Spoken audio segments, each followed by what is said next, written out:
এজন্য আল্লাহ রাব্বুল আলামিন স্মরণ করে দিলেন, বান্দা জীবনে কত পাপ করেছো, জীবনে কত অন্যায় করেছো, জীবনে কত অপরাধ করেছো, কত আমার নাফরমানি করেছো বান্দারে। আল্লাহ পাক সুবহানাহু ওয়া তাআলা সূরাতুজ জুমার 39 নম্বর সূরা 53 নম্বর আয়াতে সুন্দর করে জানায় দিলেন। আল্লাহ রাব্বুল আলামিন বলেন, কুল ইয়া ইবাদিয়াল্লাযীনা আসরাফু আলা আনফুসিহিম লা তাকুনাতু মির রাহমাতিল্লাহ ইন্নাল্লাহা ইয়াগফিরুয যুনুবা জামিআ ইন্নাহু হুয়াল গফুরুর রহিম। আল্লাহ পাক সুবহানাহু ওয়া তাআলা যারা পাপ করে হতাশ হয়ে গিয়েছেন, যারা অপরাধ করে হতাশ হয়ে গিয়েছেন, নিজের উপরে জুলুম করে হতাশ হয়ে গিয়েছেন, চিন্তা করেন আল্লাহ বুঝি আমারে মাফ করবে না। আল্লাহ পাক সুবহানাহু ওয়া তাআলা হাবিবকে জানাই দিতে বললেন, হাবিবকেও আপনি দুনিয়ার মানুষদেরকে জানায় দেন, কুল ইয়া ইবাদিয়াল্লাযীনা আসরাফু আলা আনফুসিহিম, যারা নামাজ ছেড়ে দিয়ে নিজের উপরে জুলুম করেছে, যারা খারাপ কাজ করে নিজের উপরে জুলুম করে ফেলেছে, যারা আল্লাহর নাফরমানি করে নিজের উপরে জুলুম করে ফেলেছে, হে রাসূল আপনি তাদেরকে জানায় দেন, লা তাকনাতু মির রাহমাতিল্লাহ, ও আল্লাহর বান্দা বান্দিরা তোমরা আল্লাহর রহমত থেকে নিরাশ হয়ে যেও না। কারণ তোমাদের জেনে রাখা উচিত, তোমাদের পাপ যদি হয় পুকুরের পানির সম পরিমাণ, আল্লাহ পাক ঘোষণা দিলেন, ও বান্দা জেনে নাও আমি আল্লাহর ক্ষমা, আমি আল্লাহর দয়া হলো নদীর পানির সম পরিমাণ। বান্দারে তোর পাপ যদি হয় নদীর পানির সম পরিমাণ, আমি আল্লাহর ক্ষমা আর দয়া সমুদ্রের পানির সম পরিমাণ। ও বান্দা চিন্তা করো না, তোমার পাপ যদি হয় দুনিয়ার ফাঁকা জায়গা সম পরিমাণ, বান্দারে শুনে নাও আমি আল্লাহর ক্ষমা আর দয়া হলো আসমানের মতো সুবিশাল। জোরে বলেন সুবহানাল্লাহ। আল্লাহ পাক স্মরণ করায় দিলেন, লা তাকনাতু মির রাহমাতিল্লাহ, আমার বান্দা অন্যায় করে ফেলেছো, অপরাধ করে ফেলেছো, চিন্তা করো না, চিন্তা করো না। তুমি আমি আল্লাহর কাছে যদি তাওবার মতো তাওবা করতে পারো, আমার কদমে লুটিয়ে পড়ে চোখের পানি যদি ছেড়ে দিতে পারো, ও বান্দা হতাশ হওয়ার কারণ নাই। আমি আল্লাহর কাছে তাওবার মতো তাওবা করলে আমি আল্লাহ তোমার জীবনের সব গুনাহ আমি আল্লাহ মাফ করে দিব। জোরে বলেন সুবহানাল্লাহ। আল্লাহ পাক বলছেন, লা তাকনাতু মির রাহমাতিল্লাহ, বান্দা আমার রহমত থেকে, আমার বরকত থেকে তোমরা নিরাশ হয়ে যেও না, আমার ভালোবাসা থেকে তোমরা নিরাশ হয়ে যেও না।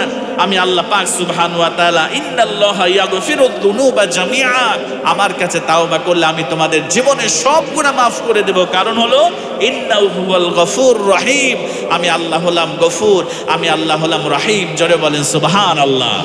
এজন্য প্রিয় ভাইয়েরা, সব থেকে আল্লাহর কাছে পছন্দনীয় ওই বান্দা অপরাধ করবে, গুনাহ করবে, খারাপ কাজ করবে, আল্লাহর নাফরমানি করবে, কিন্তু যখন এসে বুঝতে পারবে যে আমি খারাপ কাজ করে ফেলেছি, এটা আমার দ্বারা উচিত হয় নাই, নিজের মধ্যে যখন অনুশোচনাবোধ কাজ করবে, যখনই সে আল্লাহর কদমে লুটিয়ে পড়ে আল্লাহকে সেজদা দিয়ে জীবনের গুনার কথা স্মরণ করে চোখের একটা ফোঁটা পানি ছেড়ে দিবে, আল্লাহ পাক বলছে এই রকম তাওবাকারী বান্দাই হচ্ছে আমি আল্লাহর কাছে সব থেকে বেশি পছন্দের, আমি আল্লাহর কাছে সব থেকে বেশি মহাব্বতের, আমি সব থেকে বেশি এই বান্দাকেই আমি ভালোবাসি যারা তাওবা করে। সুবহানাল্লাহ বলেন।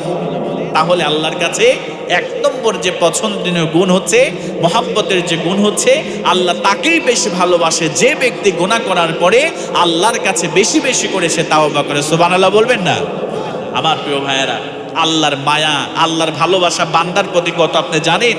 আপনি অবাক হয়ে যাবেন আল্লাহর ভালোবাসার কথা শুনলে। সম্মানিত প্রিয় ভাইয়েরা, আমরা দুনিয়াতে যখন দেখি যে একটা চিল এসে যখন একটা মা মুরগির কাছ থেকে বাচ্চা যখন নেওয়ার চেষ্টা করে, আচ্ছা বলেন তো দেখি ওই মা মুরগি একটা প্রাণী, সে কি খুব সহজেই তার বাচ্চাকে ছেড়ে দেয়?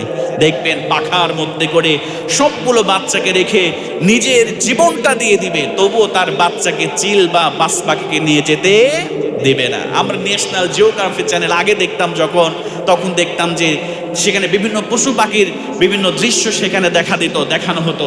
তো সেখানে দেখতাম যখন একটা বাচ্চা হরিণ, মা হরিণ দাঁড়িয়ে আছে, বাঘ এসে বা সিংহ যখন এসে আক্রমণ করতো, আপনারা দেখতেন যে মা হরিণটা ইচ্ছা করলে সেখান থেকে দৌড় দিয়ে পালায় যেতে পারতো, কিন্তু বাচ্চার কারণে সে ওই জায়গা থেকে সে যাইতো না। তার হরিণ বাচ্চাটাকে সে রক্ষা করার জন্য আপ্রাণ চেষ্টা করতো, জীবন দিয়ে শেষ পর্যন্ত সে চেষ্টা করে যেত। কথা বলেন ঠিক কিনা? আমার প্রিয় ভাইয়েরা, যদি দুনিয়ার নিয়ম এমনটা হয়, মা, আমরা জানি মা জননী এই পৃথিবীর মধ্যে তার সন্তানকে সব থেকে মহব্বত করে বেশি। দেখবেন সন্তানের যদি অসুস্থ হয়ে যায়, মা সারা রাত জেগে জেগে সন্তানকে সেবা করে, সন্তানের পাশে জেগে থাকে। সন্তান খেতে পারে না, এজন্য মাও খেতে পারে না, মাও খেতে চায় না। এমন করে মা তার সন্তানকে দেখাশোনা করে, তার স্বাস্থ্যের প্রতি সচেতন থাকে, তার জন্য রাত জেগে জেগে সেবা করে, যত্ন করে।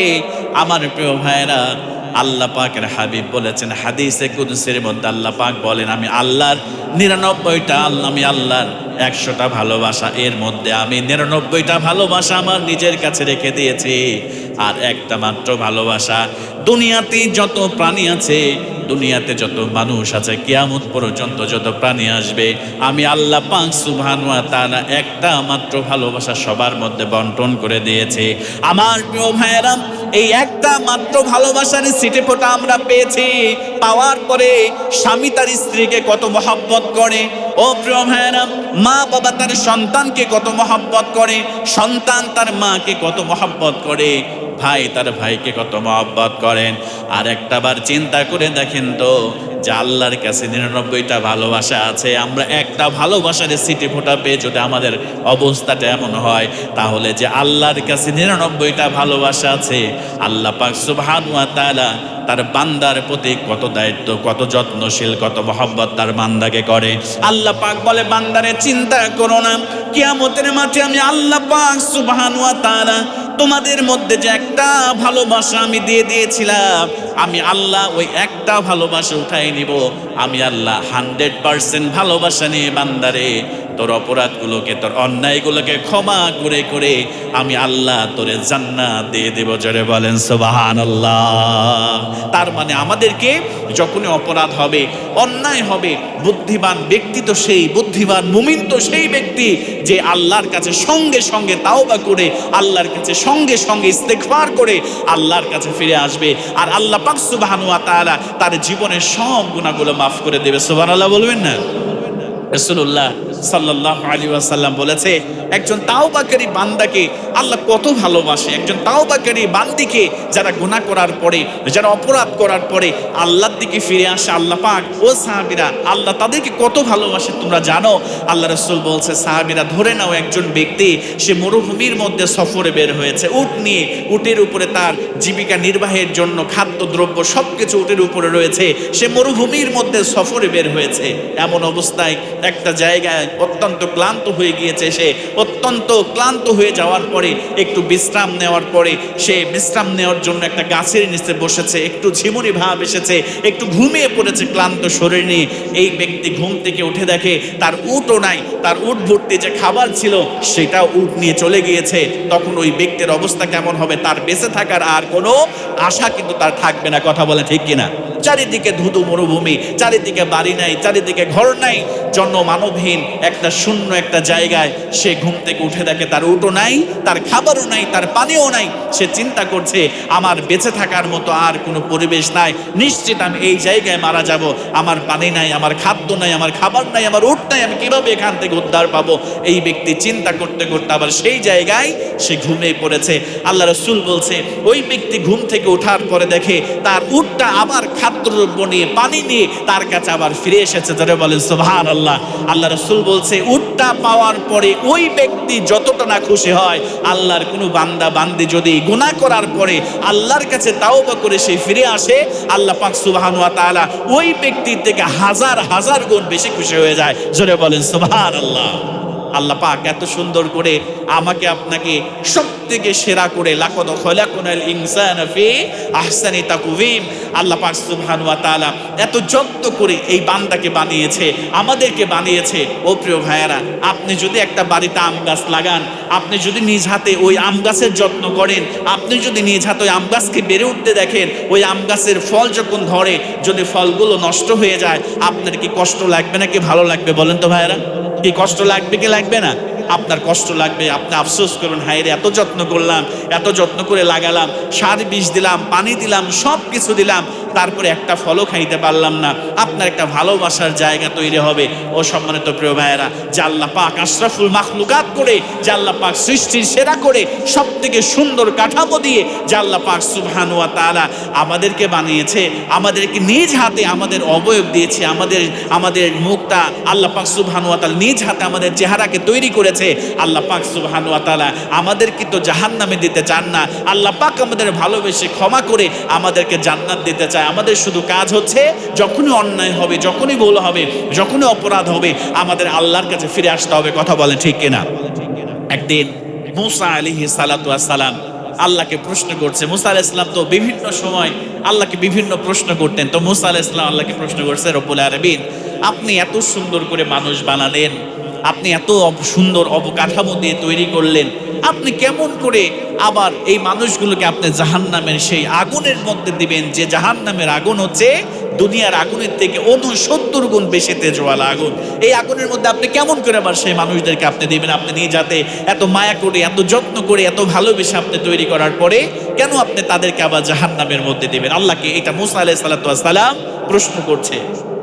এবার আল্লাহ রাব্বুল আলামিন মূসা আলাইহিস সালামকে কোনো জবাব না দিয়ে আল্লাহ পাক বললেন, মূসা রে, তুমি জানতে চেয়েছো আমি কেন আমার বান্দাদেরকে জাহান্নামের আগুনের মধ্যে নিক্ষেপ করে দিব?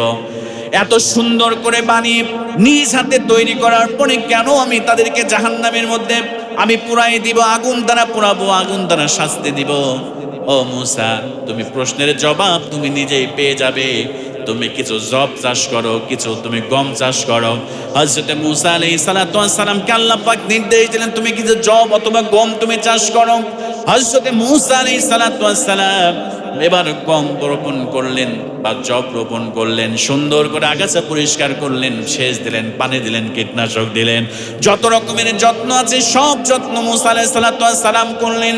আমার প্রিয় ভাইয়েরা, এবার যখন জবটা পরিপক্ক হয়ে গেল, হযরত মূসা আলাইহিস সালাতু ওয়াস সালাম এবার জবগুলোকে সুন্দর করে মাড়াই করে দানা যেইগুলো সেইগুলো তিনি ঘরে উঠালেন, আর যেইগুলো আগাছা ছিল, তুষ ছিল, ছাতু ছিল, সেইগুলোকে আগুন দিয়ে পুরাই দিল। আল্লাহ পাক এবার মূসাকে ডাকলেন, মূসা রে, ও মূসা, তুমি এত কষ্ট করে জব রোপণ করলাম, বীজ দিলা, সার দিলা, যত্ন করলা, পানি দিলা, এরপরে গাছ বড় হলো, পরিপক্ক হলো, তুমি এবারে সেইগুলোকে দানাগুলোকে তুমি ঘরের মধ্যে উঠালা, আর দানা সারা যেগুলো চিটা ছিল, যেগুলো তোমার সেই খোসা ছিল, সেইগুলাকে তুমি আগুন দিয়ে কেন পুড়ায় দিলা?